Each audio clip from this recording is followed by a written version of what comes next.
So hip mobility is a limiting factor a lot of times with athletes. Hi, my name is Bill Parisi. I'm the founder of the Parisi Speed School. We started back in 1992. We've been in business. I've been a coach for now 30 plus years. We've trained over 1 million athletes. We put hundreds of guys in the NFL, Major League Baseball, NBA, all different types of pro athletes. But our focus has been the youth and high school athlete. A lot of times our athletes, their feet are not right. They're in shoes all day. Their feet are bound up. It limits the ankle. The talus gets locked up, and you don't have mobility at the ankle joint, specifically the talus, and that causes challenges up the food chain. And that's going to create, when you are sitting in certain positions or you run a certain way and you have faulty mechanics or bad shoes or in shoes all the time. We train our athletes barefoot a lot. We warm up barefoot. We do a lot of things barefoot. A couple of my athletes, I do a whole entire session barefoot, acceleration session, hard training barefoot, ankle training barefoot. Now, that's only advanced athletes, that have a training age with us 5-6 years, that have that kind of training tolerance and that kind of connective tissue buildup. A lot of athletes are limited with hip mobility because, one, their feet are not right, they're in shoes all day, their talus joints locked up for whatever reason. They're sitting all day, they sit a certain way, their foot's turned out a certain way.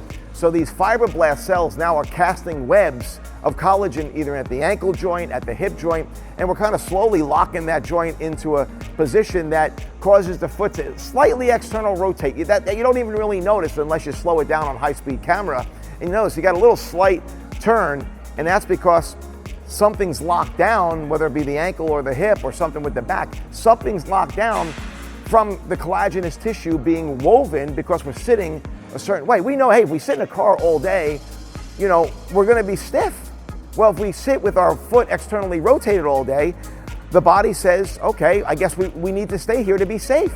So it sends fibroblast cells to cast webs. It's like a spider to lock that hip down slightly to the externally rotated, and now you get a little bit of shift, the hip movement, or the hip is locked up, and now that continues, and now you get faulty movement. It changes the tensegrity model. You're not optimizing free energy, and now they got to pull that stretch from somewhere else in the body. Now that, like I said, tensegrity, now the hip is tight, and now, okay, so now it's causing a stress somewhere else. We'll have to give up somewhere else in the body, and that's where injuries occur somewhere else other than the body. So a tight hip, an ankle out of alignment can cause issues throughout the body. That's why a good therapist will assess not only an area that's injured, but where's that injury coming from? Most likely somewhere else in the body. Not all the time, but a good therapist is not going to look at that injury point, but it's going to look at the other ends of the spectrum. Every exercise is an assessment tool. So we talk a lot about, assessments, overhead squat assessments, all these different assessments. You should be assessing everything. So hip mobility is a limiting factor a lot of times with athletes. So we're going to do things such as hip circles. We're going to get the ankle right. We're going to bring a therapist involved. But I think the big thing with an athlete improving hip mobility is, one, really warming the hips up, like really focusing on warming the hips up. And we do that through hip airplanes. We do that through a series of bird dog drills. We're on all fours and we're doing hip mobility circuits. We're standing, we're doing hip mobility.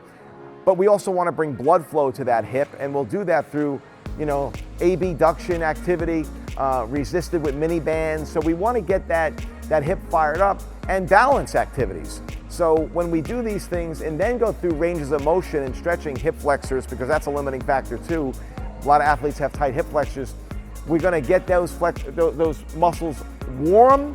We're going to open them up. We're going to stretch them, and we're also going to get therapy. We're going to get pressure in areas around the hip, around the low back, around the core. We're going to address these trigger points. We're going to address areas of the body that's going to allow the hip to open up. We really hope you enjoyed that video.